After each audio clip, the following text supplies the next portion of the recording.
Good morning. Welcome to the First Religious Society Unitarian Universalist in Newburyport, Massachusetts. My name is Eileen Vargas Costello. I'm the worship associate this morning, and I'm delighted to welcome you to our church. If you're joining us for the first time, welcome. We're glad you're here. We come together at FRS, online and in person, committed to love, peace, and justice. Our mission and our invitation to all of you is to come as you are, journey together in love, act with courage, transform our world. If you're worshiping online and would like to access this morning's order of service, please click on the link just below the live stream. I would first like to share the sad news that Reverend Rebecca tested positive for COVID last Friday and is currently recuperating at home. She shares that, and I quote, "It has been 3 years and 9 days since we pivoted for COVID, so we had a strong run before this happened." Reverend Rebecca extends her gratitude to our church members who are officiating in her absence and reading her words. We hope you feel better soon, Reverend Rebecca. I would like to draw your attention to the many activities and events happening here at the church listed in your order of service. We're excited for this year's art and service auction, and if you were here last week, you know what fun the auction is and what good it can produce. Thank you to the men's group for purchasing Reverend Rebecca's sermon topic, "What's a Man to Do?" which we got to enjoy last week. This year's auction is going to be held on Friday night, May 5th, again at the Newburyport Community Center. The theme is Hearts and Hands. We are looking for your donations of art and experiences. Do you teach piano? Can you lead a karaoke workshop or entertain folks with an interesting meal? We also need volunteers to help plan and secure items and the night of the event. Please see someone at the auction table after the worship service to get involved. It takes a village, and it's fun. Also, next Sunday, April 2nd, you will have 2 things to choose from after church. The board invites you to a conversation to hear updates from the facilities, stewardship, and finance committees, and to ask your questions. This is the first time we're doing this, but hope to hold these dialogues several times each year. This will be in the sanctuary immediately following the service. And there's also an intergenerational trashing workshop where people of all ages can learn to make fashion from trash. Thank you. It is good to be together.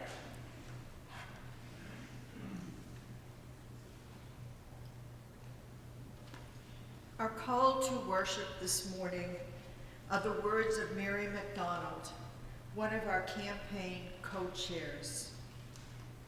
She says, "On any Sunday morning, I could sit at home and read a poem or essay by myself. I could think about all the people affected by food insecurity or homelessness or gun violence and imagine ways that I might single-handedly create positive change for these people.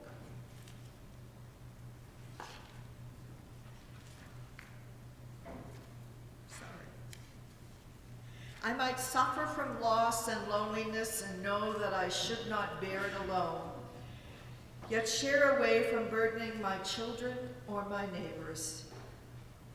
I might feel that the prejudices against gender, sexual, and racial differences are heavy and unfair, and I should write some letters or signs or social media posts.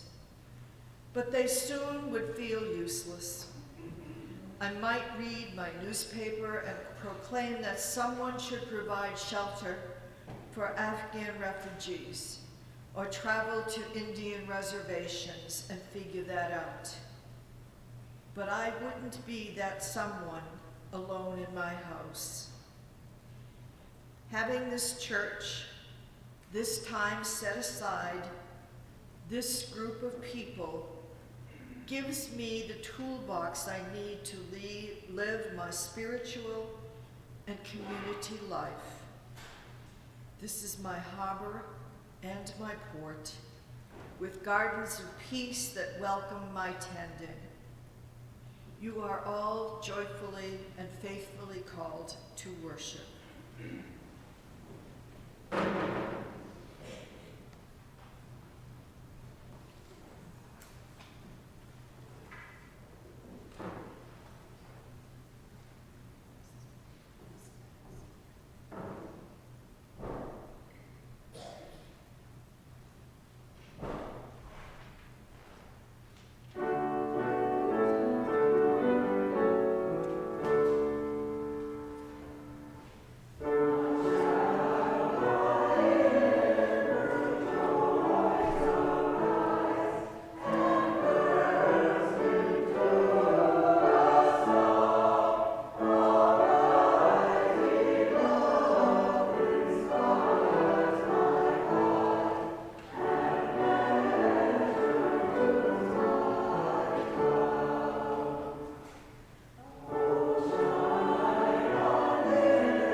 Please join us in saying our chalice lighting words as the auction team lights the chalice. The words can be found in your order of service. We gather here as the people of faith with joys and sorrows, gifts and needs. We light this beacon of hope, sign of our quest for truth and meaning, and celebration of the life we share together.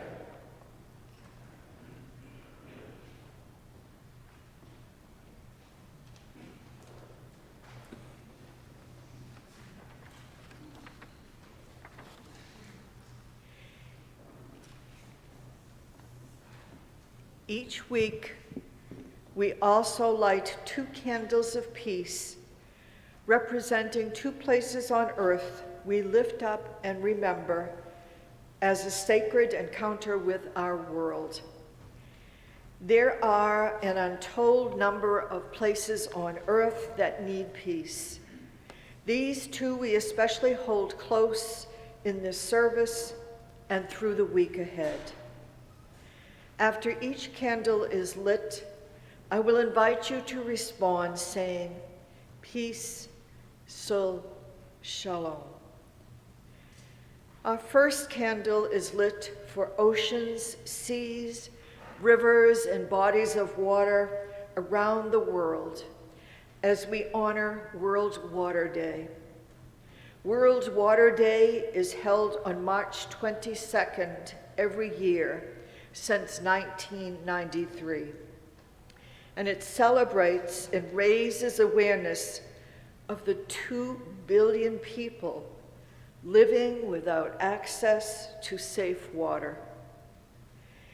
We commit ourselves to protect the waters of this earth and to work so all people can have access to safe water. To this we respond, peace, shalom. Our second candle is lit for places around the globe where 1.9 billion Muslims are celebrating Ramadan. Ramadan, the most sacred month of the Islamic calendar, is when Muslims believe the first verses of the Quran were revealed to the Prophet Muhammad. We pray for blessings and peace to be upon all who celebrate. To this we respond, peace, shalom. Please rise in body or in spirit and join in singing our opening hymn, number 1, May Nothing Evil Cross This Door.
Our affirmation of faith.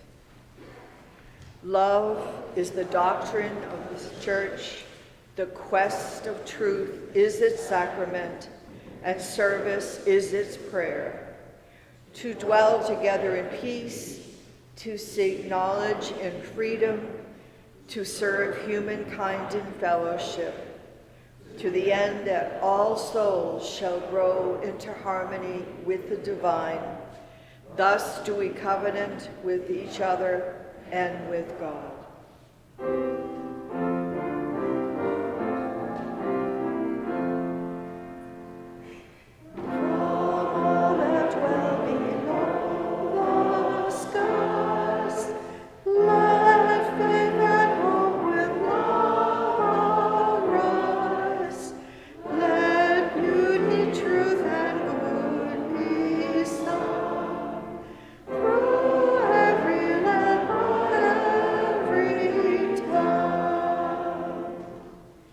Be seated.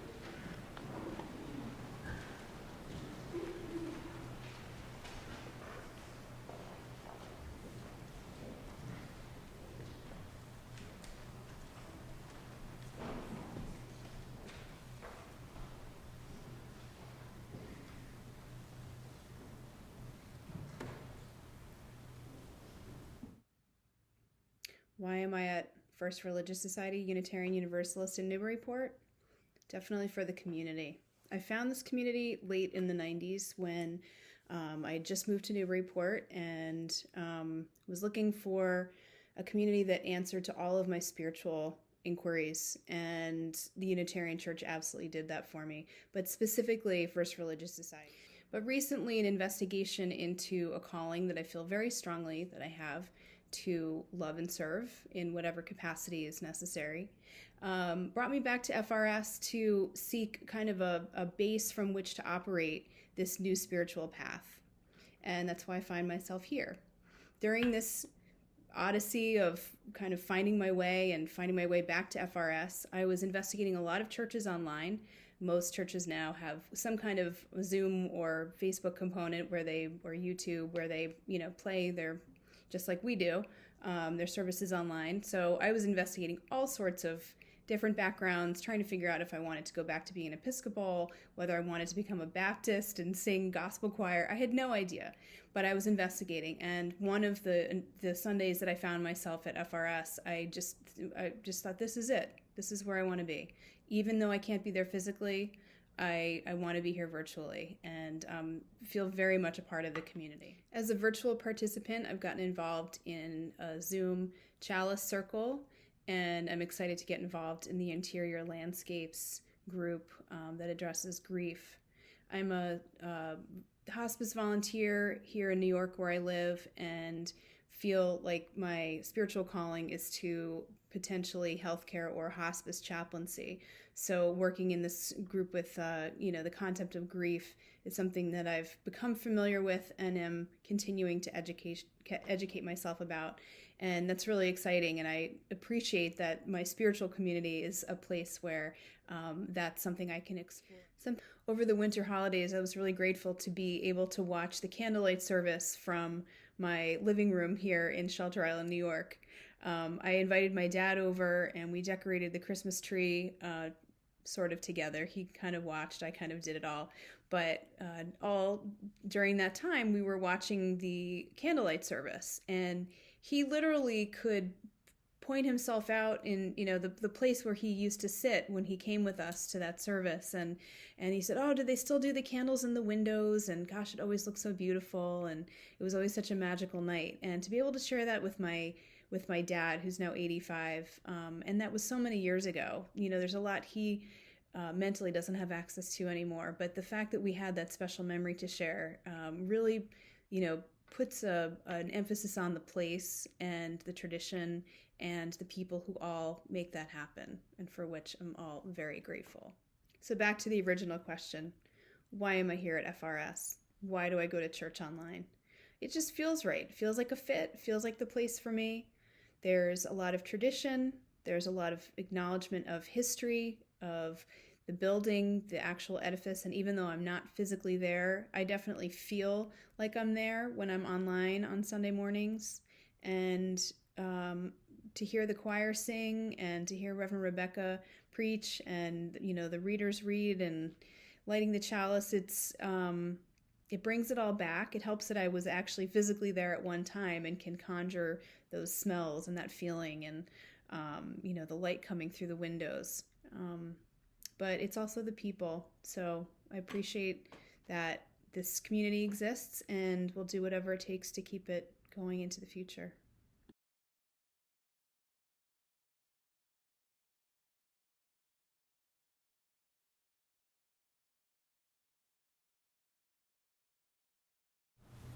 Thank you. There at one time.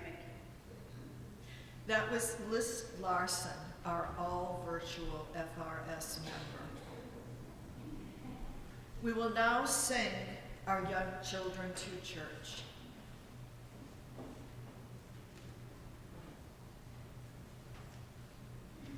Mara, where are you? There you are. She's waving them on.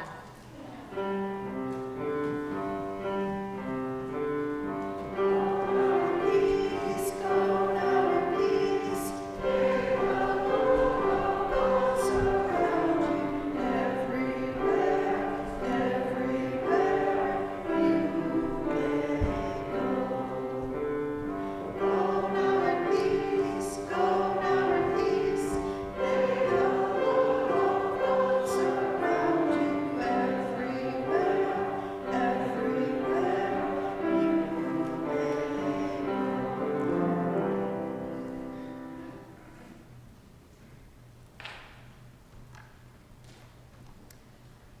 generosity of our community is an essential ministry that supports the work of the church, both in Newburyport and beyond. Each week, 50% of the Sunday offering, not designated as a pledge, goes to a local community partner engaged in important efforts to transform our region. The March shared collection goes to support UTEC. UTEC's mission is to ignite and nurture the ambition of our most disconnected young people, to trade violence and poverty for social and economic success. Serving Lowell, Lawrence, and Haverhill, the program starts behind the walls of correctional facilities and transitions into an intensive program in the community post-release. 87% of young adults in their workforce development programming had no new re-arraignments. This re-arraignment rate is a quarter of the state average. Please help fuel the hope for young people in this program. Each year, we come together during the month of March to recommit ourselves financially to this beloved community. In order to make sure that FRS is a stable and thriving place, we need everyone, members, friends, and supporters, to come together and make a pledge so that we can plan for the future. You do not have to be a member to make a pledge, and you have the freedom to decide what pledge amount is right for you. Thank you to the many people who have already made their pledge. We have raised 75% of our goal. The remaining 25% is in many ways the most important. Any amount is welcome, as is any increase to what you have already pledged. Many hands make lighter work, and together can meet this goal. You will find a pledge card in your pew. If you don't see one, just raise your hand and an usher will bring you one. When you have filled out the card, please bring it up to the altar, where Jim Supple and I will gladly receive it. In order to give online, please use the link in your order of service or below the live stream. You can also make a contribution by text, and of course, you can always mail a check to the church as well. Thank you. The offering will now be gratefully received.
Each week, we lift up the joys and sorrows of our beloved faith community.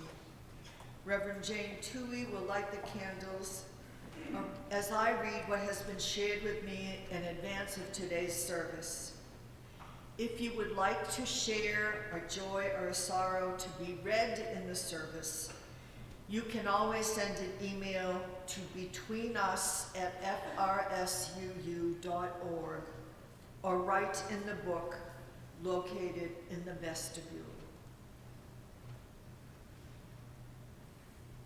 The Costello family would like to light a candle of remembrance and gratitude for the life of their dear friend Mike Walsh, who passed peacefully last Sunday. For 7 years, Mike was the devoted, loving partner of Steve's mother, Gladys. Through those years, Mike became part of our family and a step-grandfather to Matt and Bella. We feel so fortunate to have had him in our lives, and we are forever thankful for the love, joy, and laughter that he brought to the life of Steve's mother. Mike made everyone smile, especially Gladys. We light a candle of blessed memory for Michael Fosberg, whose memorial service will be held here at the FRS Church this Saturday, April 1st at 1 p.m. It will be streamed. We light a candle of love and care for Ken Kretsch, who has returned home from the hospital and continues to recover from pneumonia. Diane Foreman asked for prayers of protection and healing for her beloved sister Mary as she prepares for stem cell extraction and transplant this week at Dana-Farber. Please continue to hold Diane's 91-year-old father, now on hospice, in your thoughts. She is grateful to be spending time with him this week. We light a candle of love and gratitude and healing for Reverend Rebecca as she recuperates from COVID. And finally, we light one candle representing all those joys and sorrows, though unsaid, which are held in just as much love and care. I have one final. This is from Heidi Gowan and Holly Gowan Sardella. We ask that you pray for our beloved family member, Jay. Jay has had substantial long-term medical issues along with recent medical tests. We ask that you send loving, positive well wishes for his tests to have favorable results. Our hearts appreciate your prayers.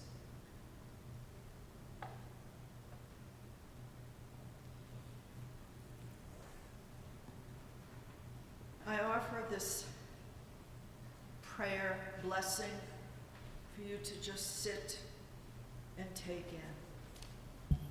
It's called A Blessing Inspired by Mary Oliver's Wild Geese. May we have ears to hear the voice of love coming to us in unexpected ways. May we be gentle with ourselves and each other when we feel like we're riding a wave that could drown us. May we allow our softness and vulnerability to rise, and may we pay attention to what truth it is to tell us. May we share our despair and listen deeply to the despair of others. May we notice the rhythms of grace found in all living things and receive it all as a gift. May we admit our loneliness, our survivor's guilt, our helplessness, and our overwhelm, while also holding the hope that everyone and everything belongs to the family of things. May we have eyes to see the profound reality unfolding and the patience to endure its revealing. May we be the ones who hark like the wild geese, shouting to each other with love and care, that each of us have needs and are needed, and we are in this together.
Why are we here?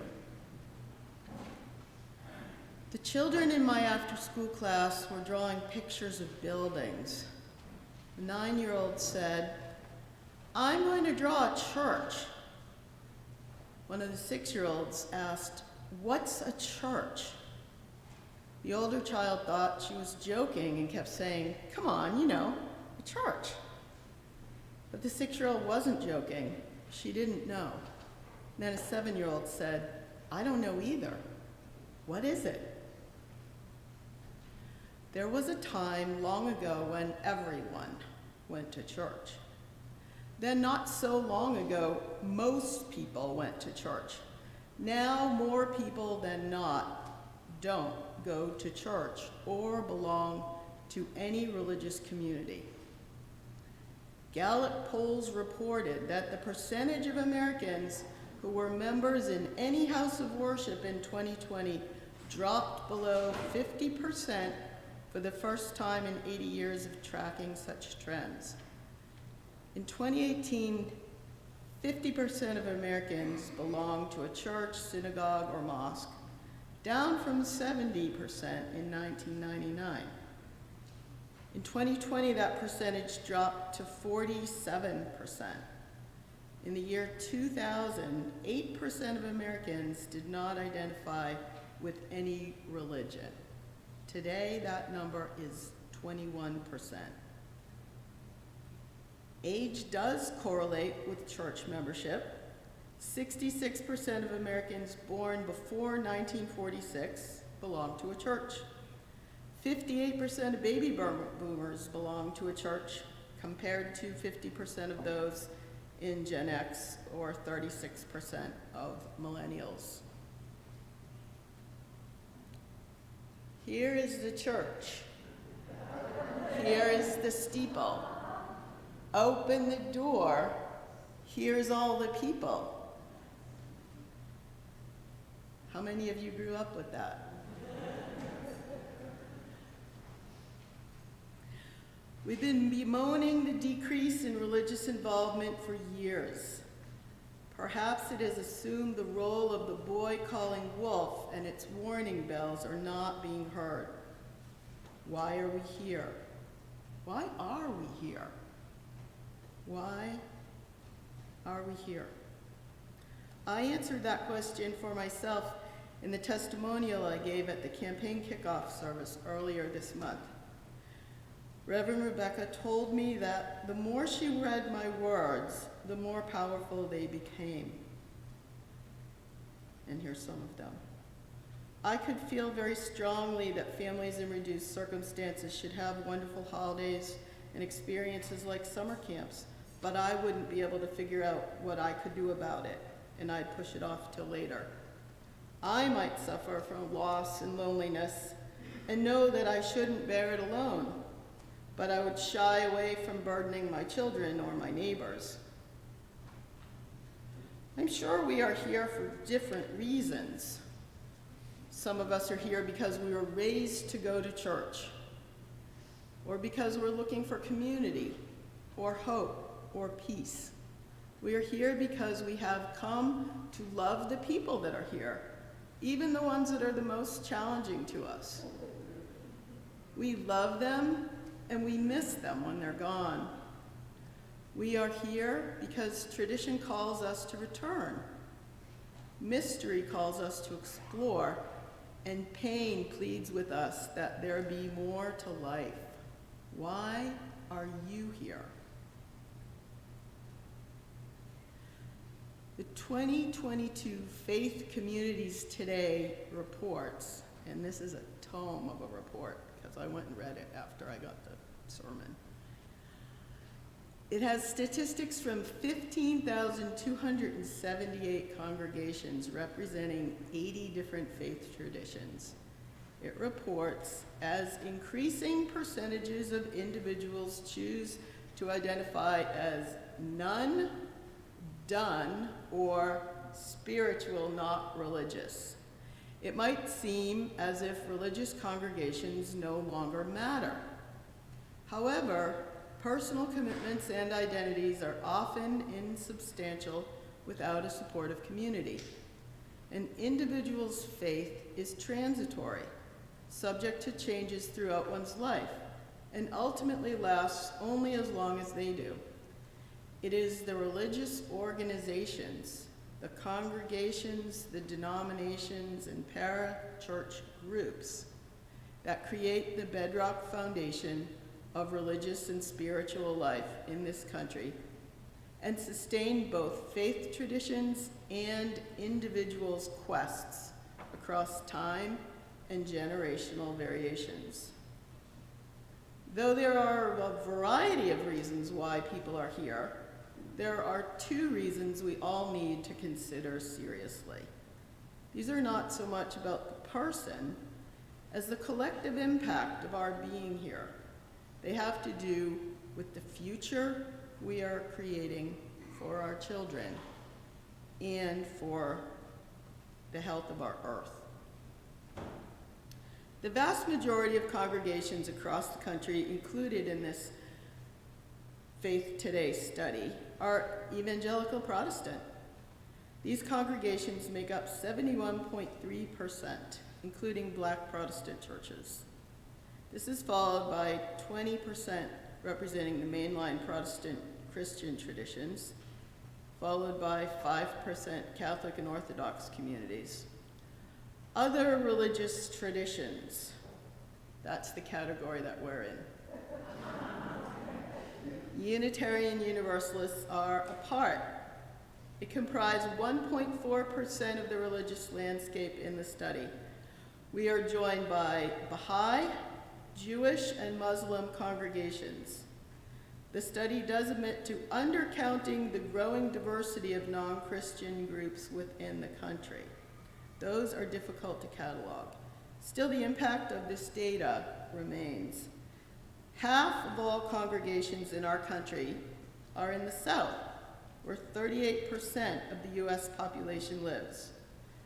The Northeast has 17% of the American population and 12% of the congregations, while the North Central states have 24% of faith communities and 21% of the total population.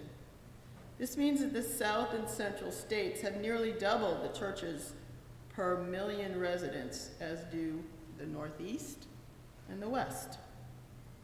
We know that religious and political affiliation have a strong correlation, and likewise impact one's positions on issues of social justice and human rights. Consider just a few facts.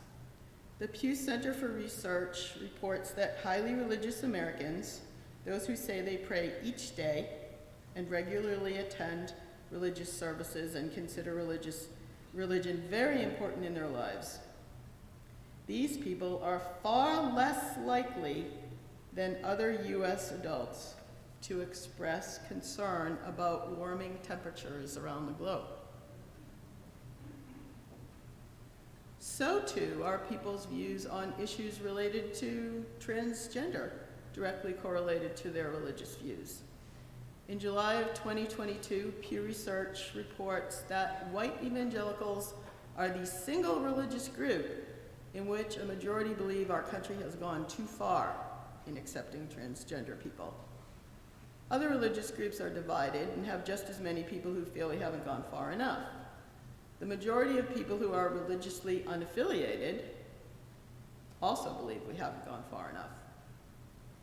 Young adults aged 18 to 29 are not feeling optimistic about our country.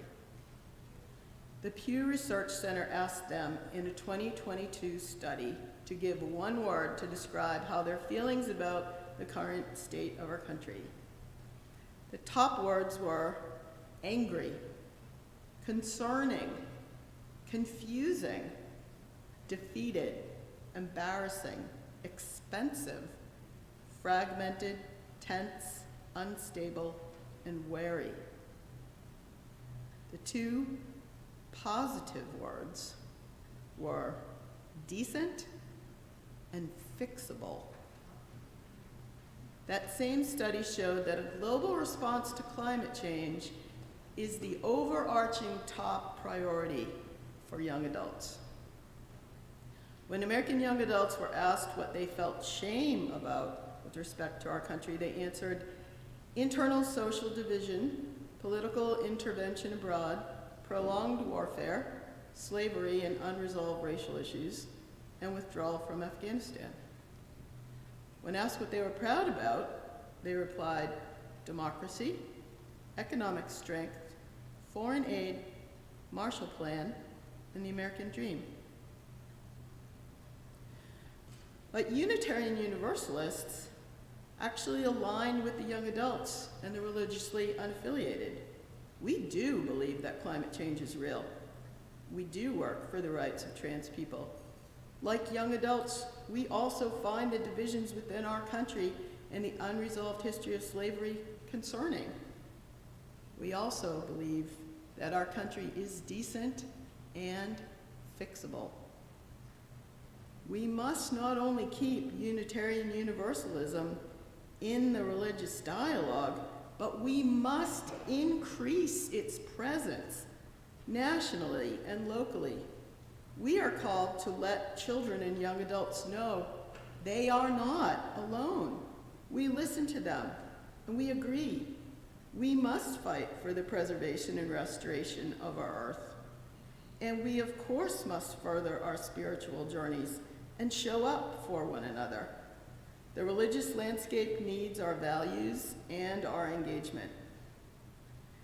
The 2020 Faith Communities Today study also has research that shows what is required for faith communities to thrive. There are 9 things. Have strong leadership that fits well with the participants. Have a clear and compelling mission. Be innovative and open to change. Be active in the local community. Have vibrant worship that is thought-provoking and stimulating. Have a community of participants that represents a diversity of ages, genders, races, and other differences. Be good at incorporating new people. Have significant lay involvement, including contributing financially and volunteering. Live out their faith commitments in everyday life and tell others about it. That's a lot, but it gives us metrics that we can use to assess ourselves. Why are we here? Why are you here? We are here for ourselves, for each other, for the children and young adults of the future. We are here for the here and now, and the life yet to come on this earth. So please, get involved. Get involved with the auction. Pledge if you haven't already. Increase your pledge if you already have. Share about your faith. Tell people about your church. Make your belonging meaningful to you. Let's complete our campaign so that we're in a healthy position, and the staff and Reverend Rebecca can turn our attention to getting our values out into the world, working to protect the earth, and leaving a healthy future for our children and grandchildren. Amen, and be blessed. Please rise and body your spirit to join in our closing hymn, 1028 in the teal hymnal, The Fire of Commitment.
Please remain standing and join in saying our unison benediction as Eileen extinguishes the chalice. The words can be found in your order of service. May the love which overcomes all differences, which heals all wounds, which puts to flight all fears, which reconciles all who are separate, be in us and among us now. I offer as a blessing, as you prepare to leave this sacred space, by Dr. Andrew Pakala. As you prepare to leave this sacred space, pack away a piece of this church in your heart. Wrap it carefully like a precious gem. Carry it with you through the joys and sorrows of your days. Let its gentle glow strengthen you, warm you, and remind you of all that is good and true, until you gather here again in this place of love. Go in peace and return with great joy. And I now tweak the rhyme that we teach our children. Here is the church, here is the steeple. The doors are wide open to all and welcome all people. Go in peace.